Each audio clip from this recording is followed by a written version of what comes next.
Justice Hema committee റിപ്പോർട്ടിനെ പറ്റി ഹൈക്കോടതിയുടെ പ്രാഥമികമായ ഉത്തരവുകൾ വെളിയിൽ വന്നു. ജസ്റ്റിസ് ജയശങ്കരൻ നമ്പ്യാരുടെയും ജസ്റ്റിസ് CS സുധയുടെയും സ്പെഷ്യൽ ബെഞ്ചിൻ്റെ പ്രാഥമിക ഓർഡറാണ് പുറത്തു വന്നത്. ഈ ഹേമ കമ്മിറ്റി റിപ്പോർട്ട് 4 വർഷവും 8 മാസവും 19 ദിവസവും അടയിരുന്നു. അതിനുശേഷം കുറെ മുട്ടകൾ വിരിഞ്ഞു. അതൊരു പ്രാഥമികമായ ഒരു റിപ്പോർട്ട് വിവരാവകാശം ചോദിച്ചുകൊണ്ട് പുറത്തുവിട്ടു. അതിനകത്ത് കോഗ്നിസബിൾ ഒഫൻസ് കുറ്റകൃത്യങ്ങളെ പറ്റിയുള്ള കാര്യങ്ങളും വ്യക്തികളുടെ വിവരങ്ങളും പുറത്തുവിട്ടില്ല.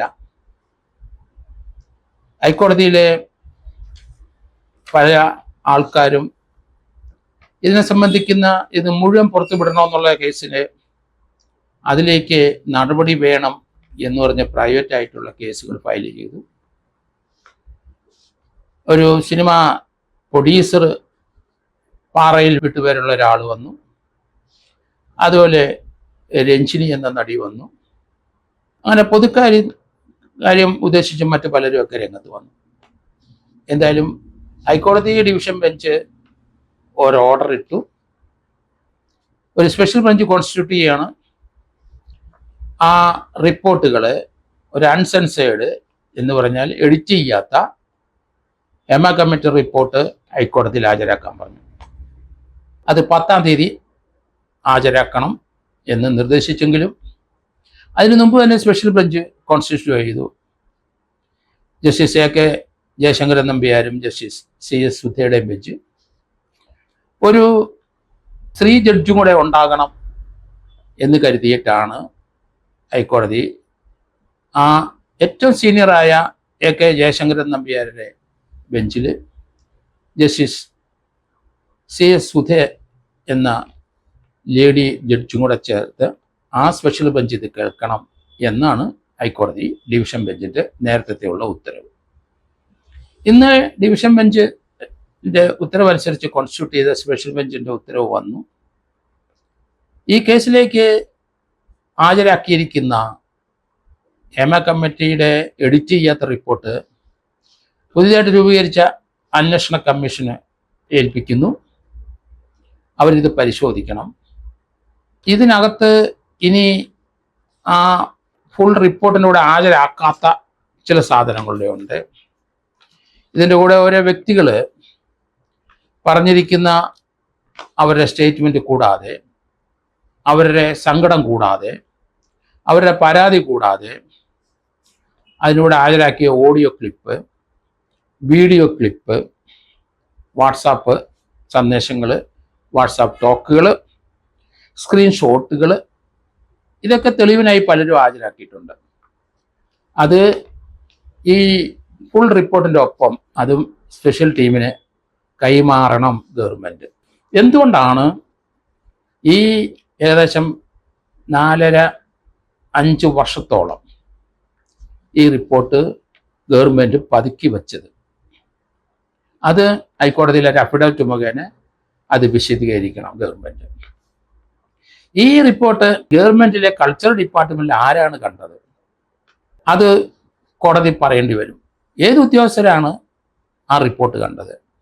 അതിൽ നിന്നാണ് അവർ ആ കോഗ്നിസബിൾ ഒഫൻസ് ചെയ്തവരുടെ പേരും അതിൻ്റെ നറേഷനും അതൊക്കെ മാറ്റി ഹേമ കമ്മിറ്റിയുടെ റിപ്പോർട്ടിൻ്റെ പ്രസക്ത ഭാഗങ്ങളും അങ്ങനെയുള്ള വിവരങ്ങൾ, ലോ ഓഫ് പ്രൈവസിയിൽ അഫക്റ്റ് ചെയ്യാത്തുള്ള വിവരങ്ങൾ, അത് ആണ് വിവരാവകാശ കമ്മീഷൻ മുഖേന പുറത്തുവിട്ടത്.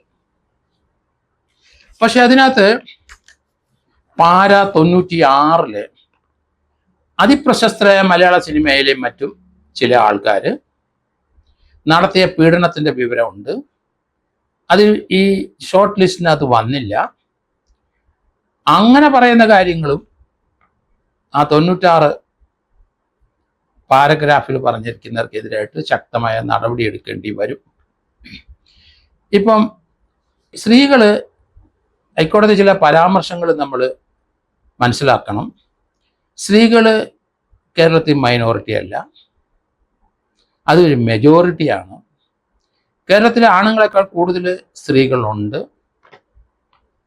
1000 ആണുങ്ങൾക്ക് ഏകദേശം 1100ഓളം, അടുത്ത് 114 എൻ്റെ ഒരു ഓർമ്മ, അത്രയും സ്ത്രീകളുണ്ട്. അവർ മെജോറിറ്റിയാണ്. അതുകൊണ്ട് ഇതിനകത്ത് വന്നിരിക്കുന്ന ക്രിമിനൽ ഒഫൻസ്, റേപ്പുകൾ, അങ്ങനെയുള്ള വിവരങ്ങൾക്ക് എന്തുകൊണ്ട് ഗവൺമെൻറ് കേസെടുത്തില്ല? സമാധാനം ബോധിപ്പിക്കണം.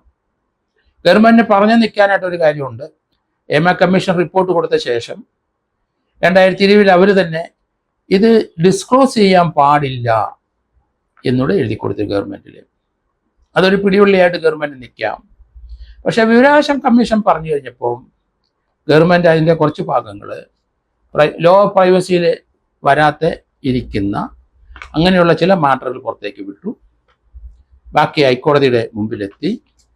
ഹൈക്കോടതി അത് പരിശോധിക്കാതെ തന്നെ ഇപ്പോൾ special investigation team government constitute ചെയ്ത് അവരാണ് മലയാള സിനിമയിലെ ഇപ്പോൾ ഈ ഹേമ കമ്മിറ്റിയിൽ വരാത്തതല്ലാത്ത ആരോപണം പറഞ്ഞ ഏകദേശം 18ഓളം ആൾക്കാരുണ്ട്. ഹേമ കമ്മിറ്റിയിൽ ചിലർ പറഞ്ഞിട്ടുണ്ടാവാം. ഏതായാലും 18 പേര് മലയാള സിനിമയിലെ ഉന്നതരായ പല വ്യക്തികൾക്കെതിരായിട്ട് പീഡന കേസുമായിട്ട് രംഗത്ത് വന്നു. അതിന് ചിലർ കേസെടുത്തിട്ടുണ്ട്, ചിലരത് ഡിഫെൻഡ് ചെയ്തിട്ടുണ്ട്, ചിലർക്ക് ജാമ്യം കിട്ടിയിട്ടുണ്ട്, ചിലത് കള്ളക്കേസാണെന്ന് പറഞ്ഞിട്ടുണ്ട്. അതിൻ്റെ സത്യാവസ്ഥ ഈ സ്പെഷ്യൽ ഇൻവെസ്റ്റിഗേഷൻ ടീം കണ്ടെത്തും. അവർക്ക് അതിൻ്റെ ഫുൾ ടെക്സ്റ്റുകൾ അതിനകത്തുണ്ടാവും. ആരൊക്കെയാണ് അന്ന് പരാതി കൊടുത്തത്, ആരൊക്കെയാണ് തന്നെ പീഡിപ്പിച്ചെന്ന് പറഞ്ഞത്, ആരൊക്കെയാണ് തന്നെ കബളിപ്പിച്ചെന്ന് പറഞ്ഞത്, ആരൊക്കെയാണ് സെക്ഷൽ അസോൾട്ട് ചെയ്തത്, ഇങ്ങനെയുള്ള 100,000 വിവരങ്ങൾ അതിനകത്തുണ്ട്. അത് മുഴുവൻ സ്പെഷ്യൽ ഇൻവെസ്റ്റിഗേഷൻ ടീം പരിശോധിക്കണം. അത് IG, DIGമാരും SP-മാരും ഒക്കെ അവരുടെ കൂടെ ഉണ്ട്. വെറ്ററന്മാരായ DYSP-മാരും SP-മാരും ആ സംഘത്തോടൊപ്പം ഉണ്ട്. 1 മാസത്തിനകം ഇതിനെപ്പറ്റി ഒരു റിപ്പോർട്ട് നൽകണമെന്നാണ് DGP പറഞ്ഞതെങ്കിലും 1 മാസമല്ല, 1 വർഷം എടുക്കും. അത് ഇവർ ഫുൾ ടൈം അതിനകത്ത് എൻഗേജ് ചെയ്തിട്ട് വരും. അവർക്ക് പലരും പല പോസ്റ്റുകളിൽ ഇരിക്കുന്നവരാണ് എങ്കിലും അവിടെ പലരെയും പോസ്റ്റ് ചെയ്ത് ഇതൊരു ടീമായിട്ട് തന്നെ കോൺസ്റ്റിറ്റ്യൂട്ട് ചെയ്യേണ്ടി വരും. അത്ര ബൃഹത്തായ ഒരു റിപ്പോർട്ടാണ് ഹേമ കമ്മിറ്റി കൊടുത്തിരിക്കുന്നത്. അതിനകത്ത് മലയാള സിനിമയിലെ പല രംഗത്തും പ്രവർത്തിക്കുന്ന ആൾക്കാർ പല സ്ത്രീകളെയും നടിമാരെയും പീഡിപ്പിച്ചിട്ടുണ്ട്. അത് ഇനി സപ്രസ് ചെയ്യാൻ പറ്റില്ല. അതിന് മുഴുവൻ കോഗ്നിസബിൾ ഒഫൻസ് അതിനകത്ത് അട്രാക്ട് ചെയ്തെങ്കിൽ അതിന് കേസെടുക്കണം. 100 കണക്കിന് കേസുകൾ വരുമെന്നാണ് എൻ്റെ ഒരു കണക്കൂട്ടൽ. മഹാരഥന്മാരൊക്കെ പലരും ഇതിനകത്തുണ്ടാവും. വൻമരങ്ങൾ പിഴുതു വീഴും എന്നാണ് ഞാൻ കരുതുന്നത്. ഇത് നേരത്തെ നമ്മൾ പോലെയുള്ള ആൾക്കാർ പറഞ്ഞിട്ടുള്ള കാര്യം തന്നെയാണ്. മലയാള സിനിമയിലെ പലരും, പൊതുജനങ്ങളും രാഷ്ട്രീയക്കാരും പലരും ആ WCCയിലുള്ളവർ വിമർശിച്ചെങ്കിലും അതിലേക്ക് അവരെ അതിജീവിച്ചു. തൻ്റെ ഇടത്തോടെ 3-4 പേര് രംഗത്തുണ്ടായിരുന്നു. അവരെ എല്ലാം നമ്മൾ ഇപ്പോൾ ഓർക്കുന്നു. അത്ര തൻ്റെ ഇടത്തോടു കൂടിയാണ് അവർ രംഗത്ത് വന്നത്. അതിനൊരു പരിഹാരം കിട്ടിയവർക്ക് ആ ഹേമ കമ്മിറ്റി വന്നു. അതിനകത്ത് കുറ്റക്കാരായ പലരെയും പേരുകൾ വന്നിട്ടുണ്ട്. അവർക്കെതിരായിട്ട് നിയമപരമായ നടപടി എടുക്കാതിരിക്കാൻ കഴിഞ്ഞ 5 വർഷം സർക്കാർ ശ്രമിച്ചെങ്കിലും അത് പാളിപ്പോയി. ഇപ്പം division bench, special bench constitute ചെയ്ത് പുതിയ ഉത്തരവുകൾ വന്നു തുടങ്ങി. അതിനകത്ത് അന്നത്തെ സാംസ്കാരിക വകുപ്പിൻ്റെ മേധാവി ആരായിരുന്നു, ആ ആളിന് തീർച്ചയായിട്ടും പഴി കേൾക്കും. ഇപ്പോഴത്തെ സാംസ്കാരിക വകുപ്പ് മന്ത്രിക്കും അതിൻ്റെ തീർച്ചയായിട്ടും പഴി ഉണ്ടാവും. കാരണം എന്തുകൊണ്ട് ഈ 2 പേരും ഇത് പതുക്കി വെച്ചു? അത് സാംസ്കാരിക വകുപ്പിന് പ്രത്യേക മന്ത്രിയുണ്ട്. അതിനകത്ത് കഴിഞ്ഞ മന്ത്രിസഭയിലുള്ള ഒരു മന്ത്രി, ഈ മന്ത്രിസഭയിലുള്ള ഒരു മന്ത്രി, ഇവരെന്തുകൊണ്ട് ഇത് പുറത്തുവിട്ടില്ല? ആ വകുപ്പിനകത്തുള്ള ചില അത്യുന്നത പോസ്റ്റ് വഹിക്കുന്ന 3-4 പേരാണ് രഹസ്യമായിട്ട് ഇത് കണ്ടത് എന്ന് പറയുന്നു. അവർക്ക് ഇത് അറിഞ്ഞിട്ട് എന്തുകൊണ്ടാണ് അവരും കോഗ്നിസബിൾ ഒഫൻസ് എന്തുകൊണ്ട് റിപ്പോർട്ട് ചെയ്തത്? നിയമപരമായ 100 പ്രശ്നങ്ങൾ ഇതിനകത്ത് വന്നുകൊണ്ടിരിക്കുകയാണ്. അതുകൊണ്ട് പത്രക്കാർക്കും ഹൈക്കോടതി വിലക്കിയില്ല. പക്ഷേ ഈ കേസിൻ്റെ അന്വേഷണത്തിൻ്റെ ഉദ്യോഗസ്ഥന്മാർ അങ്ങനെയുള്ള വിവരങ്ങൾ അവരുമായിട്ട് പങ്കുവെക്കരുത്, പത്രക്കാരുമായിട്ട് സംസാരിക്കരുത്. പത്രക്കാരുടെ ജോലി ചെയ്യും, അതിന് തടസ്സമില്ല എന്നുള്ള രീതിയിൽ ഹൈക്കോടതി പറഞ്ഞിട്ടുണ്ട്. എന്തായാലും ഇനി ഈ അന്ന് ഹേമ കമ്മിറ്റിയിലെ മൊഴി കൊടുത്തവര് അവിടെ പറഞ്ഞിരിക്കുന്ന വിവരങ്ങൾ കോഗ്നിസബിൾ ഒഫൻസ് ആണെങ്കിൽ അത് ഈ പുതിയ ടീം കേസെടുക്കും. പല നടന്മാർക്കും അതിന് സമാധാനം പറയേണ്ടി വരും, അവർ ജാമ്യം എടുക്കേണ്ടി വരും, അല്ലെങ്കിൽ ജാമ്യത്തിന് പോകേണ്ടി വരും, അവർക്കെതിരായിട്ടുള്ള കുറ്റച്ചാർജ് വരും, അവർ ട്രയൽ ഫേസ് ചെയ്യേണ്ടി വരും. വരാൻ പോകുന്ന പൂരം ഇനി കാണാൻ പോകുന്നതാണ്. ഇത് വിവരാവകാശ കമ്മീഷൻ ഇത് പ്രസിദ്ധീകരിക്കണം എന്ന് പറഞ്ഞപ്പം വരാൻ പോകുന്ന പുകിലിനെ പറ്റി ഞാൻ പല പ്രാവശ്യം റിമൈൻഡ് ചെയ്തിരുന്നു. ഇതൊരു പുകിലായി വന്നിരിക്കുന്നു. കാരണം ഒന്നിന്റെ പുറകെ ഒന്നായി ഓരോരോ സംഭവങ്ങൾ വന്നുകൊണ്ടിരിക്കുകയാണ്. ഈ 18 പേര് ഇപ്പം തങ്ങളെ ലൈംഗികമായി പീഡിപ്പിച്ചു എന്ന് പറഞ്ഞ ആരോപണം പറഞ്ഞ സ്ത്രീകള് അവര് ഈ ഹേമ കമ്മീഷൻ മൊഴി കൊടുത്തവരാണോ എന്ന് നിശ്ചയമില്ല. അവര് മൊഴി കൊടുത്തവരാണെങ്കിൽ ആ കൊടുത്ത മൊഴിയനുസരിച്ച് ഇപ്പോഴത്തെ പറഞ്ഞിരിക്കുന്ന വിവരത്തിനകത്ത് കൂടുതൽ വിവരം ഉണ്ടെങ്കിൽ ആ വിവരത്തിനൂടെ കേസിനകത്ത് ഉൾക്കൊള്ളിച്ചുകൊണ്ട് നടപടി മുന്നോട്ട് പോകും. മലയാള സിനിമാ നടന്മാർ പലരും ഇതൊരു ലാഘവത്തോടെയാണ് കണ്ടത്. അവരൊരു കളിയാക്കുന്ന രീതിയിലുള്ള സംസാരമാണ് പലരും ചെയ്യുന്നത്. അതല്ല, സ്ത്രീകളെയാണ് പീഡിപ്പിച്ചത്. നിങ്ങളൊന്ന് ആലോചിച്ചോണം. അങ്ങനെ പീഡിപ്പിച്ച ഒരാള് ഇപ്പൊ 7 വർഷമായിട്ട് കേസ് പറയുന്നത് നമുക്കറിയാം. അതേ ഗതി മലയാളത്തിൽ ഈ പീഡനത്തിനകത്ത് ഇത് സപ്രസ് ചെയ്ത് വെച്ച് ആ സ്ത്രീകളെ കളിയാക്കുകയും ആ സ്ത്രീകൾക്കെതിരായിട്ട് കേസ് കൊടുക്കാൻ ശ്രമിക്കുന്നവർ സൂക്ഷിച്ചു വേണം. കാരണം മോശമായ രീതിയിൽ അവർക്കെതിരായിട്ട് കേസ് കൊടുത്താൽ തീർച്ചയായിട്ടും സമാധാനം നിങ്ങൾ പറയേണ്ടി വരും. വീണ്ടും ഈ പീഡിപ്പിച്ച കേസല്ലാതെ അവരെ അവമതിപ്പിനും അവർക്കെതിരായിട്ടുള്ള ചില വാക്കുകളുടെ പ്രയോഗത്തിലും അടുത്ത കേസുകൂടെ നിങ്ങളുടെ പേരിലുണ്ടാവും.